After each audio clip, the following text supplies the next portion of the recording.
Hi, this is Dr. Yates again in the office on a Saturday. I just wanted to go over two things that actually I saw today in two of the patients. Two of the patients were younger. One was African American, one was Caucasian, but it really doesn't make a difference. Both of them were young, about 21 years of age, and what they wanted to do was get a hair transplant, of course, and they had seen other people, as they should, as we always say, that, you know, the best consumer is the one that knows the most. So both of these patients knew a lot. But when they came to me, what I wanted to explain to them, in a young person, it's very difficult for me to place a donor scar on the back of their head. And I'm speaking from experience in that, you know, I'm not a young person anymore, but I have several donor scars on the back of my head, and I wear my hair short, so that's an issue. And number two, anytime you take a strip of scalp from the back of your head, you're making the scalp tighter. It's like almost wearing a pair of pants that are too tight. When you cut out some of the material of the pants and you put them on again, it's too tight. The same thing can happen with the scalp, and that's why a lot of times people get bad donor scars.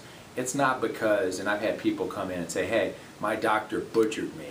Hardly is that ever the case. Doctors are working day and night to make sure this scar is pretty, but there are other factors that override how well your doctor sews. Just the laxity of the scalp, you know, if it's too tight, and it will spread. FUE takes all those things away. So every time you're going to have the back of your hair that has small 1 millimeter little tiny holes that heal up perfectly, or even less than that. Some people are down to 0.8 millimeters. So bottom line, I recommend it for these fellows. I would not do a strip on you. I would do FUE. We can adequately move up to 2,000 grafts, 3,000 grafts in one session. We don't have to split it over days. We can do this adequately. One patient I'll talk about in particular, an African American patient, was saying that, well, you know, he saw somebody and they said the scar can look pencil thin. Well, that's an optimal situation, but more times than not, when you have a scar, even if it's pencil thin, you cannot wear your hair short enough. All you have to do is watch some of the NBA games or look at some of the actors on TV who have a tattoo in the back of their head. They have it there for a reason, because they have a big, thick donor scar. I wrote an article on donor scars in African American people. If I can just show you here, if you look at the donor scar, this is, you know, an average donor scar over on the right-hand side, and this donor scar was camouflaged using micropigmentation. So there's a lot of ways to cover up that donor scar, but it's very difficult in African American patients to get a scar that's going to permit you to wear your hair as low as you want. And I'm saying that in all due respect to all my surgical colleagues that do fantastic work. No scar is tiny enough to prevent or to let you wear your hair that low. The same thing, say, for any other patient of any other race.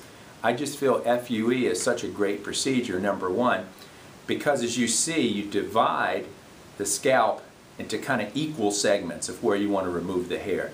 You don't want to just go in the middle or go here or go over here. A lot of people, when they start doing FUE, it's a lot easier to take hair from here, so it'll look kind of moth-eaten in this area, and people will say, look, it looks terrible here. But the reason for that is because you want to spread the wealth. So if you're doing 2,000 grafts, we make either 14 or 16 boxes, and we'll divide it evenly. We can also use hair on the nape of the neck that's very soft to use in the hairline. Now you have to be careful, because as we know, they can have what, retrograde alopecia, where this moves up like so. So you have to be very careful in that you don't go down all the way down on the nape of the neck, but staying kind of in a safe zone on the nape of the neck, using this fine hair for the hairline and for the temple, makes a huge difference in the result.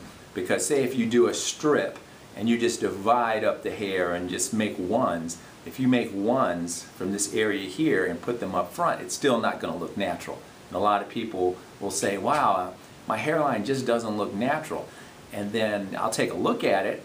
It's not that the grafts are too plucky or too thick, it's just the hair is too thick.